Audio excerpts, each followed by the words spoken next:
Halo, nama aku Ian.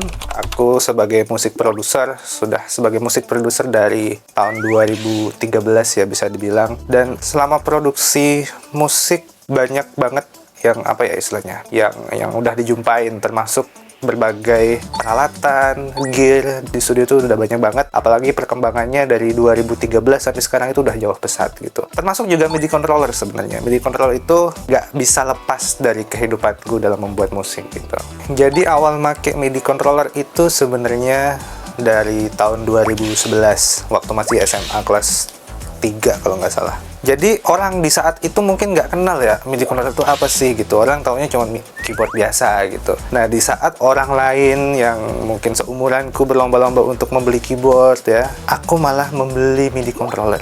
Tapi sebenarnya itu dihadiahkan sama kakak. Jadi aku minta, aku mau dibeliin MIDI controller. Malah kakakku bingung sendiri, MIDI controller itu apa. Jadi waktu itu MIDI controller pertama aku adalah Roland A500S kalau nggak salah tipenya. Jadi orang waktu itu selalu nanya, ngapain sih beli MIDI controller, kan nggak bisa dipakai buat manggung atau apa di saat itu ya. Kalau aku sih sebenarnya berpikirannya waktu itu kan lagi seneng-senengnya membuat musik. Waktu itu kenal DAW namanya Fruity Loop. Waktu itu sudah nyoba-nyoba kok soundnya banyak ya, maksudnya bisa sangat-sangat luas gitu, nggak terbatas hanya terpaku pada sound bawaan, tapi bisa kita install plugin-plugin lain. Awalnya itu malah keyboardnya itu produksinya pakai keyboard laptop langsung gitu. Nah, tapi waktu itu baru kepikiran ada nggak sih bentuknya seperti keyboard, tapi bisa untuk mengontrol hal itu. Ternyata ketemulah MIDI controller itu begitu. Padahal memutuskan beli MIDI controller, dan itu awal mula cikal bakal aku terjun ke dunia produksi musik seperti itu.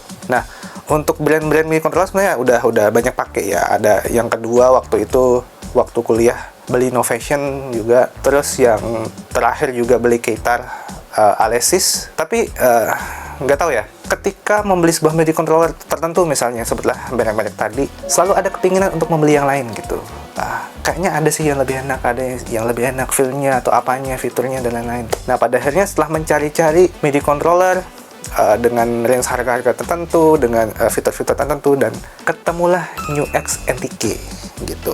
Awalnya sih apa ya, agak ragu sebenarnya. NUX ini kan produksinya efek gitar, tidak memproduksi secara masif MIDI controller gitu. Beneran bagus nggak nih? Jangan-jangan cuma gimmick aja nih, gara-gara mungkin efeknya udah rame, drumnya udah rame, tiba-tiba kok bikin MIDI controller.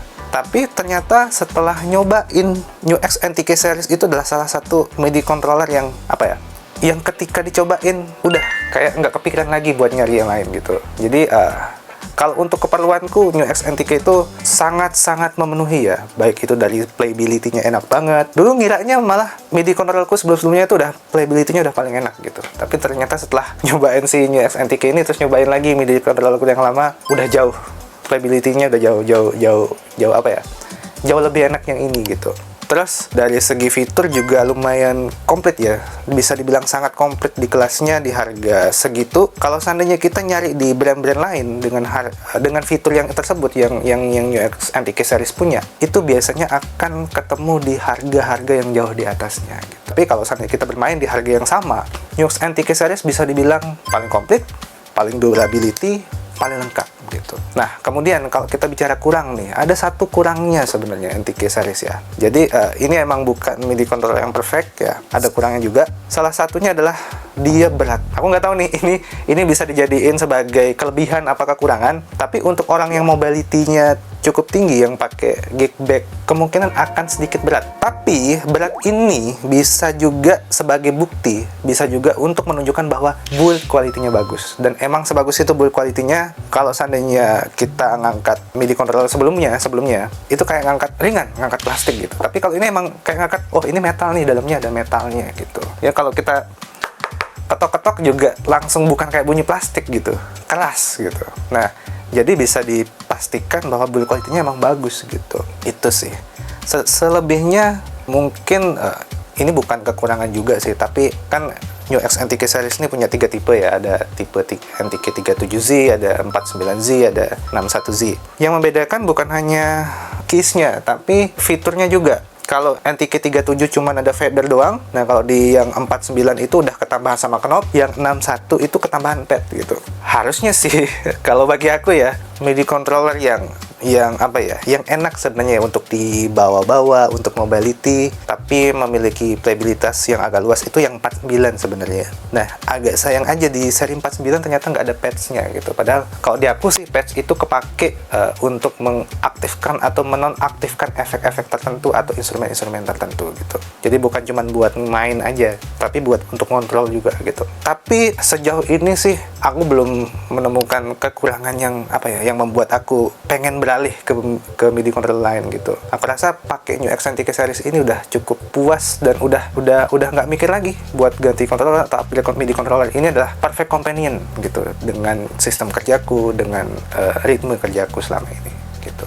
NTK61 pada dasarnya dia diciptakan untuk plug and play sebenarnya. Jadi tinggal colok udah langsung bisa dipakai, udah langsung terkoneksi, terdetek di DAW gitu. Jadi nggak perlu driver tambahan. Kecuali kalau emang pengen aktifin, kalau pengen upgrade firmware baru ada mungkin software khususnya, dan kebetulan New X NTK series itu kan ada NTK editor namanya. Nah, mungkin lebih butuh itunya untuk mengedit fungsi-fungsi dari MIDI controllernya. Tapi kalau driver plug and play sih sejauh ini nggak ada install driver lain. Nah, iPad, handphone sudah bisa dipakai, jadi tinggal colok udah langsung bisa dipakai. Nah, karena MIDI controller New X NTK series ini dia nggak punya external power ya, jadi dia emang ngambil powernya itu dari USB. Sebaiknya lebih aman kita menggunakan USB hub atau USB OTG yang ada powernya gitu, biar untuk mengakomodir kebutuhan listrik dari si MIDI controllernya gitu. Software yang cocok dengan NTK series ya, kalau DAW umum ya, DAW pasti umum.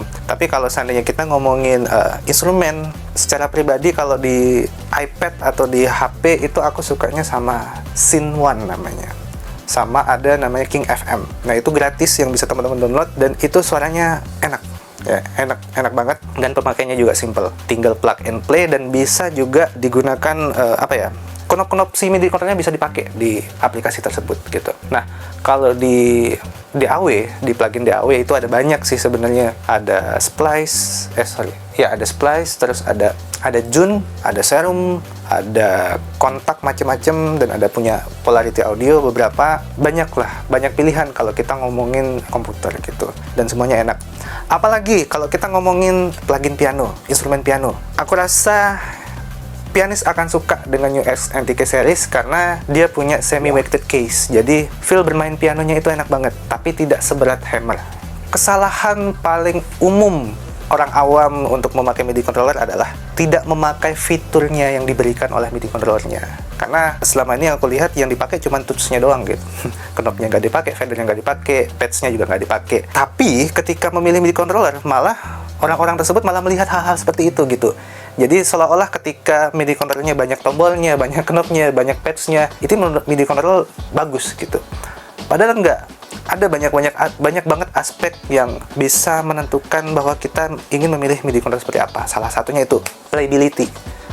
Jadi MIDI controller ini sebenarnya soal feel, bagaimana cara kita berinteraksi dengan DAW gitu. Kalau seandainya MIDI controllernya tidak punya feel yang enak, kita kayak bikin musiknya itu jadi nggak enak gitu. Tapi kalau seandainya feel MIDI controllernya enak, kita bisa produksi dengan lebih nyaman, lebih luas, dan idenya bisa jadi lebih cepat nemunya dan seperti itu. Jadi saranku adalah jangan cuma melihat dari segi tombol-tombol yang banyak ya, tapi kalau seandainya tombol-tombolnya nggak kepake ya buat apa gitu. Tapi utamakan juga durability-nya, terus build quality-nya, terus feel-nya, sama sama software pendukungnya sih gitu. Kayak NTK series misalnya ada NTK editor. Banyak kok MIDI controller yang dia nggak punya editor gitu, hanya bisa dipakai ya udah gitu aja, nggak bisa di custom. Nah, jadi itulah perjalananku menggunakan MIDI controller, dan itu alasanku kenapa aku pada akhirnya memakai NTK series untuk kedepannya gitu. Nanti kita akan ketemu lagi di video-video konten New X selanjutnya. Kita akan membahas lebih banyak mengenai dunia MIDI controller dan mungkin dunia studio yang lebih lanjut, lebih rinci gitu. See you.